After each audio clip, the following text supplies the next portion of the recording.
when I was preparing to go to Vietnam, I went through airborne and ranger school, infantry training. My brother had just came back. And before I departed for Vietnam, I stopped at Fort Bliss, Texas to visit with my brother. Somewhat anxious, somewhat fearful about becoming tour as an infantryman. And I asked my brother, who had been an infantry company commander, received the Silver Star, for his advice. And he said, keep a diary. And I kind of bowed up, and I was just fresh out of Ranger school. And I said, you know, teenage girls keep diaries. And he said, follow the journal. And we went down to the store, and I bought a journal. And that's what kept the journal. And I tried to write at least 100 words every day in that journal. The Vietnam movies, The Platoon, Apocalypse Now, Born on the 4th of July, and all of them were coming out that basically portrayed the Vietnam veteran as being a bloodthirsty, sadistic fool that didn't recognize anybody that I'd been with and seen. I thought about it, and I thought, I need to write the truth about this. So I sat down and got my journals out, reread them, and asked my wife if she kept my letters. I'd never asked her. She kept every one.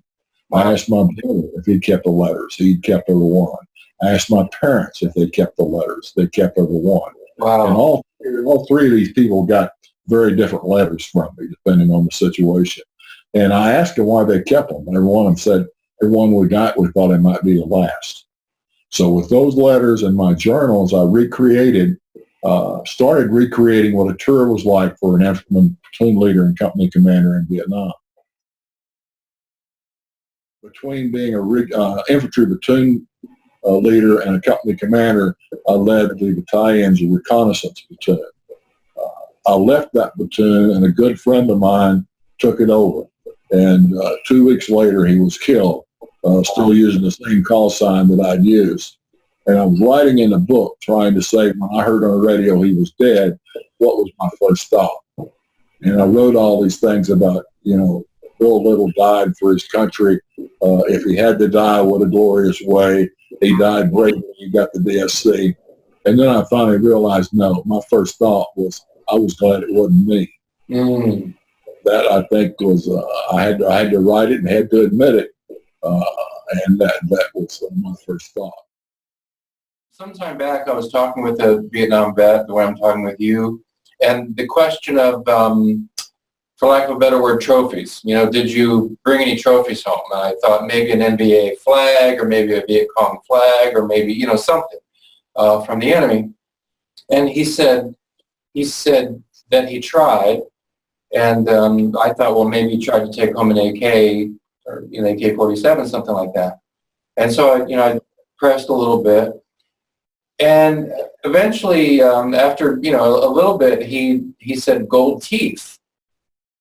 And, but I could tell, and it was quite understandable, he didn't really want to discuss that. Although later he did give me a little more information.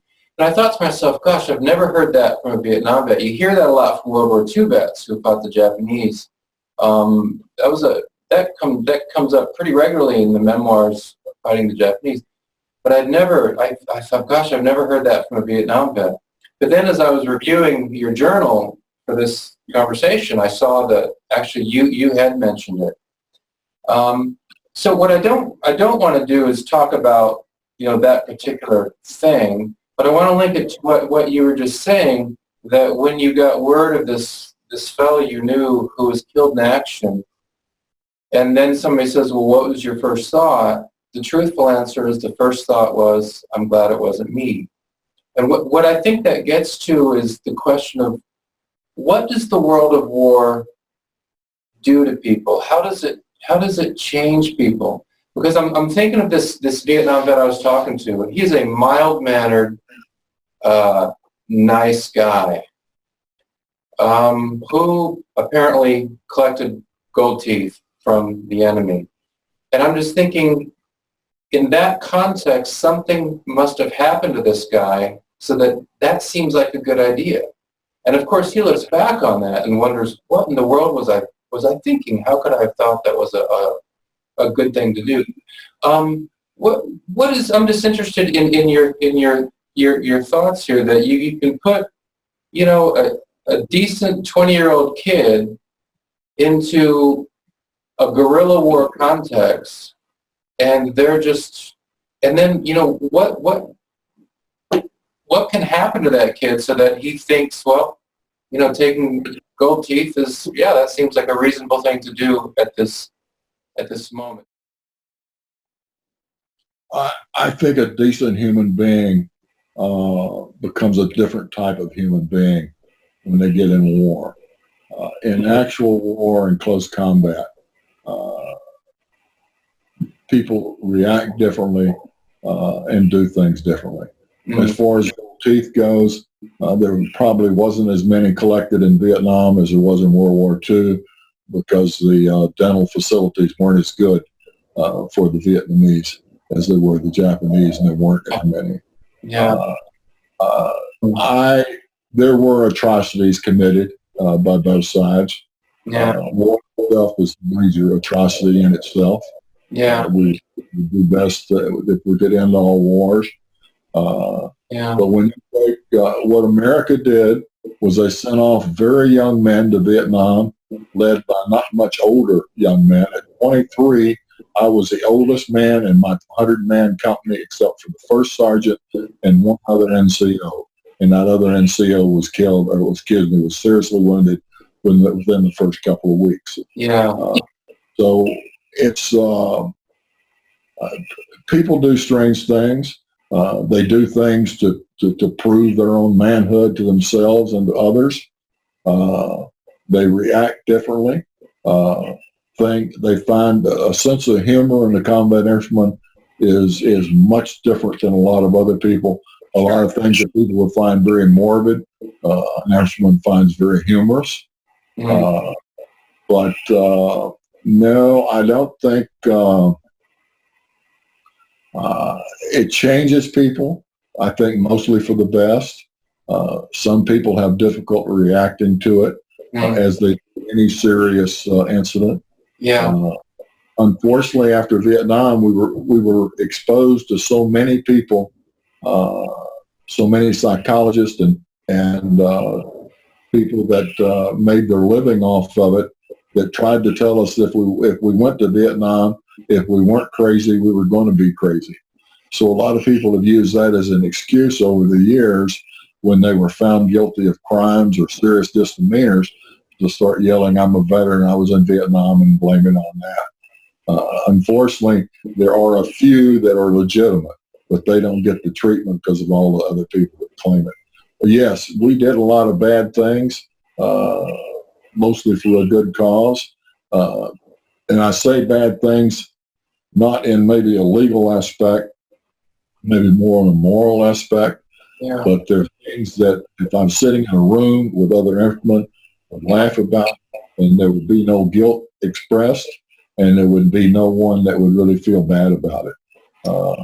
Most everything we did was to stay alive physically and to be able to continue mentally. And those things take some strange aspects and directions. Again, I don't know if this is correct. I'm interested in your response. But there were so many different kinds of challenges you guys had to face that just made that war just an especially awful war that takes a toll on the folks who are involved. Just as examples, you mentioned in your journal, I just read it, I think this morning, that you could tell how tired you were by the extent to which you would try to fight off the mosquitoes who are all over you. You mentioned you get so used to leeches that you know that they're there, but after a while, you almost get used to having the leeches on you, of course, to deal with them. What do you think that this is right? That that the ground war you guys are fighting in Vietnam, you're facing an enemy, but you're facing a particular kind of enemy, and there are all sorts of additional challenges that you're facing that make this a particularly tough fight. Do you think that's a correct characterization? I think so, but I think the first thing that came to mind while you were talking is not quite related, but I think that it is. When I came back, I worked very closely in teaching Ranger students with a sergeant first class who was a Korean War veteran. And he'd gone from private to sergeant first class in Korea at 19 years old before he was wounded and evacuated. And he was in some of the major battles in Korea. And I asked him, I said, Korea was just a hell of a lot tougher than Vietnam, wasn't it? And he said, no. He said, when you're in combat, he says, you're only in combat with about 10 yards on each side of you. He says, it doesn't matter. The lines aren't a mile wide each side. He said, the combat's very much concentrated in a very small place. And he said, if one guy's shooting at you or 100 guys shooting at you, it's the same whether it's in Vietnam or Korea. So I think that experience was the same. We had the disadvantage, especially from World War II, that by the time I was there in '69, we knew that what we were doing was not appreciated by the general public at home, and that was somewhat discouraging. But I don't think we ever thought. I never saw a soldier that didn't believe once he was there. There wasn't a lot. Nobody waved the flag and said, we're fighting for America and we're fighting against communism. Right. Everybody thought, we're taking care of our buddy. We get in this fight, and if Joe is out there hit, somebody's going to go get him. Yeah. And fought as a unit to stay alive and keep going and to accomplish. There's no greater sense of satisfaction than to walk a battlefield and walk amongst the dead of people that you're responsible for their death that were trying to kill you. And there's no greater satisfaction of being the person that's standing up. You mentioned in your journal Vietnamese workers on the bases who mysteriously wouldn't come to work the days that you guys would get shelled.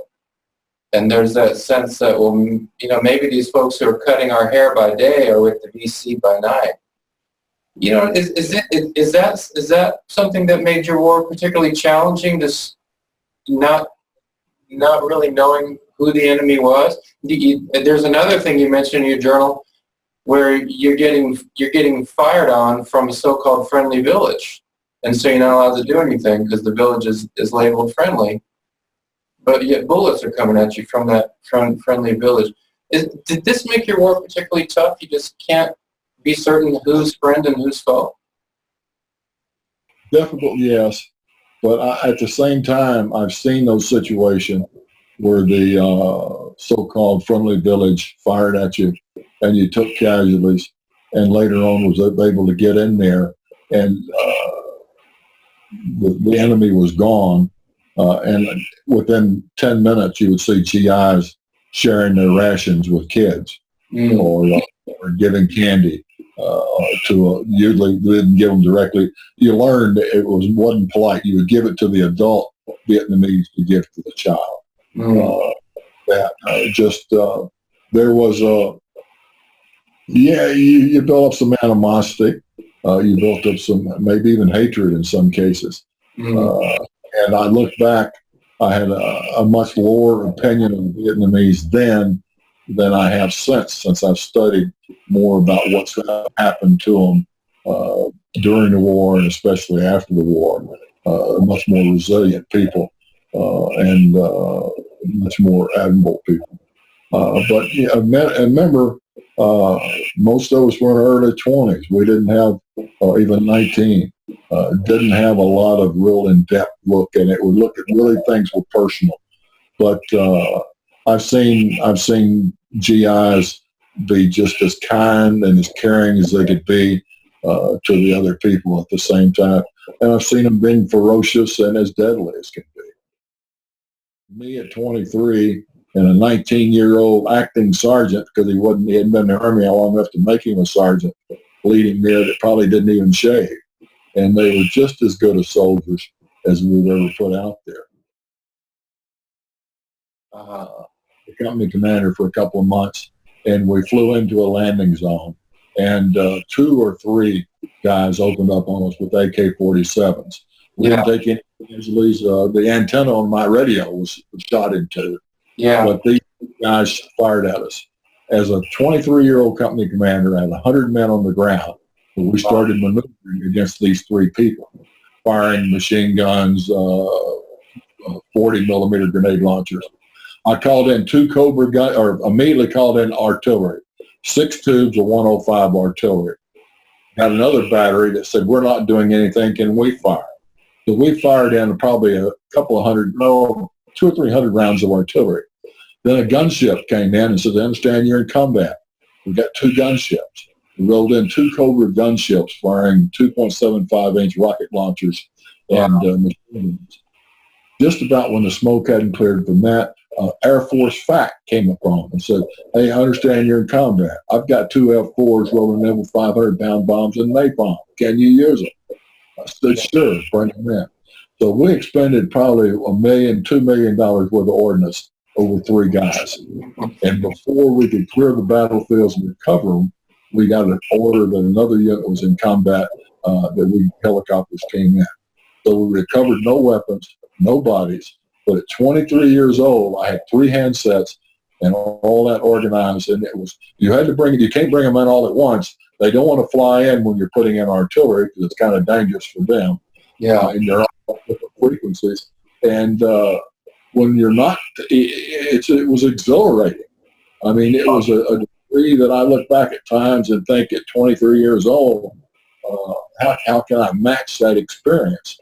And what also goes with it is when I used to get replacements in, we got them in every couple of weeks to get these new guys with new fatigues and new boots, fresh off the planes from the United States, just newbies. And I would sit down and talk to them, and I would say, all you got to do is listen to your sergeants, be careful, stay alert, do what you're told to do, and you do this for a year, and then you can go home and screw off for the next 60 years. But if you don't, you're going to die. 23, every dangerous, exciting experience, I'd experienced it. And everything else, I've done a lot of things since that were probably foolish, but they were a feeling of just beat on your chest and say, I'm an American soldier, I'm a combat airman, what in the hell else do I have to prove to everybody? A war changes a person, but any major event changes a person as well. So if you can take those changes and adapt them, make them into good things, that's good. I think about it every day. I think about young men who were close friends or men that were my responsibility. Yeah. I've got blood upon my hands of the enemy that I'm proud to have their blood on my hands because they were enemy of my country and my soldiers. I have blood upon my hands of people that were friends and people that are responsible for that can't be washed off. But I'm not ashamed of it. It's a responsibility that I assumed willingly and that I'm proud of. Despite all the strife and protesting and all that a large number, 2.7 million men, answered their country's call, did what a very difficult time and very difficult situations, and fought mostly admirably and as well as any soldiers, sailors, airmen, and Marines that was sent off to war before. I think the Vietnam veteran should be honored as a veteran, no more than any other veteran. When people thank me for my service, I say I appreciate your thanks, but it was my obligation and my responsibility to do it, and I felt like it was something that had to be done. I have to admit, I'm at that age where I read obituaries. And when I read an obituary from somebody born between 1942 and 1948, I kind of read to see if it says that if they're a veteran of Vietnam.